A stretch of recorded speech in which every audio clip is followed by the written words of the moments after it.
Coming up on Network Africa, anti-apartheid campaigner Winnie Mandela to get state burial on the 14th of April, an official memorial 3 days before.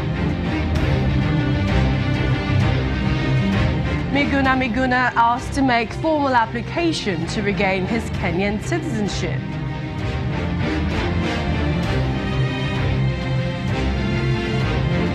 And African migrants and Israeli activists protest outside Prime Minister Benjamin Netanyahu's office in Jerusalem over scrapping of relocation deal.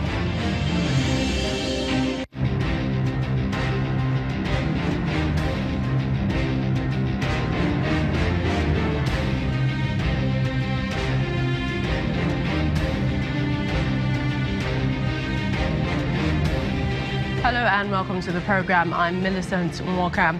We begin with tributes that have continued to pour in for South Africa's struggle icon Winnie Mandela, who died in Johannesburg yesterday. Many groups continued outside her home in Soweto today, and among the visitors were former President Thabo Mbeki and opposition leader Julius Malema, whom Mrs. Mandela took like a son. Various meetings among family members and government committees are going on at the moment ahead of the official funeral proceedings announced by President Cyril Ramaphosa last night. Speaking to his party supporters outside her home, the EFF leader Julius Malema recalled the many memories they recorded with the struggle icon, whom he described as a mother and friend. And Winnie Mandela, many black people. We slept here. We ate the food here. We were looked after here. When we were expelled in the ANC, this is the first place we came to because we needed a campus.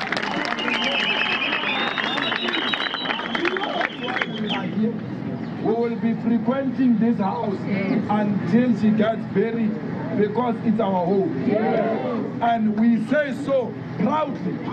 And we don't doubt ourselves when we say that. So fighters, this is your home. Come and give support. Let us do so with discipline and tolerance. Many black people. Well, joining us now is our South Africa Bureau Chief, Betty Dibia.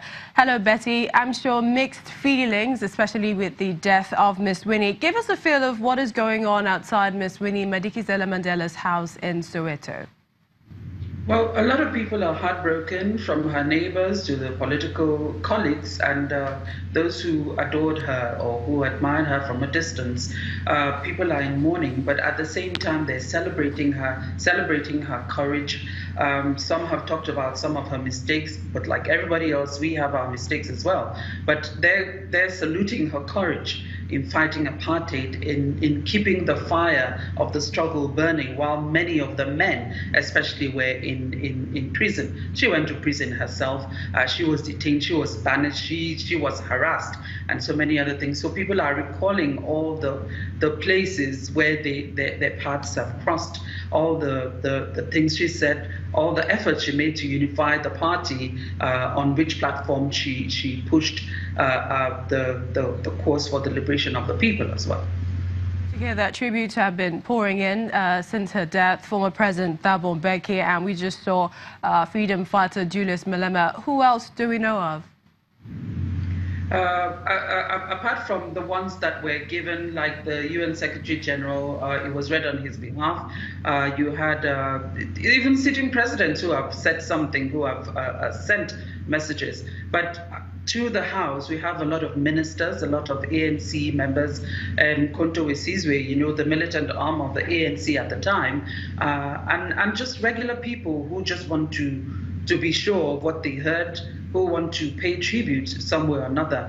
And you have the struggle stump outside her house, the different political parties, and many of them with their roots from the ANC and other parties that led the struggle for freedom in the country. So there's celebration, there's continuous singing. This has been happening since yesterday when the news broke. We left there about 10 o'clock last night, and by this morning it was a bit quiet, but now it's all come back. It's as if there's some sort of schedule for the different groups so that it won't be too rowdy.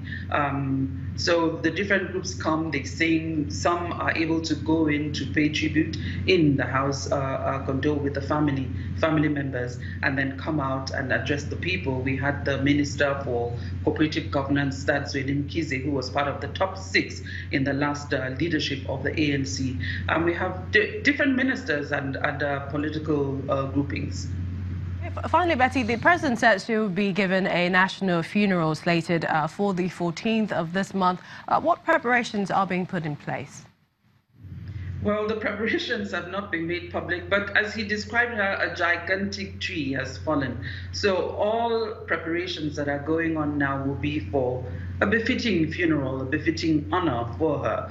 The family members are meeting. We know that government officials are meeting as well.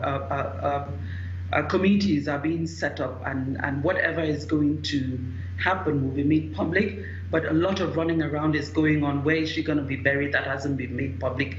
Who is going to be at the official funeral on the 11th before the official memorial service on the 11th? Where is it going to be? We're still waiting to hear that before her burial on the 14th. Where is she going to be buried? We don't know. We've heard from some of the people from her ex-husband's area in the Eastern Cape who say she's still their wife. They want her to be brought home to be buried by her husband. But we don't know all these details yet, but we know that a lot of running around is going on to give her a befitting farewell. Our South Africa Bureau Chief, Betty Dibia, always a pleasure talking to you. Thank you, Millicent. Well, with many paying their last respect to Miss Mandela, who is widely known as the mother of the nation, in a televised address, President Cyril Ramaphosa called her a voice of defiance against white minority rule. She died at the age of 81, surrounded by her family following a long illness that kept her in and out of hospital since the start of the year.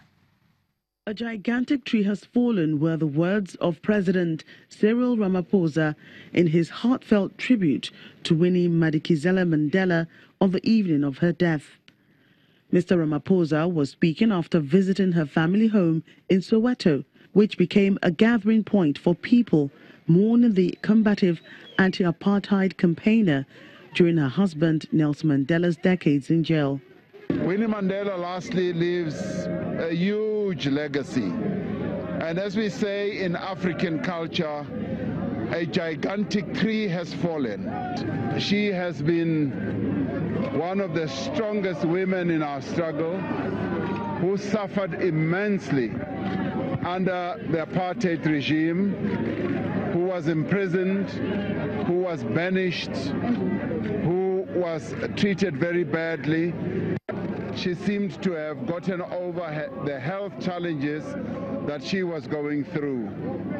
Now she's gone, and in a funny sort of way, the nation was ill-prepared for her early departure, and people are grieving very, very deeply.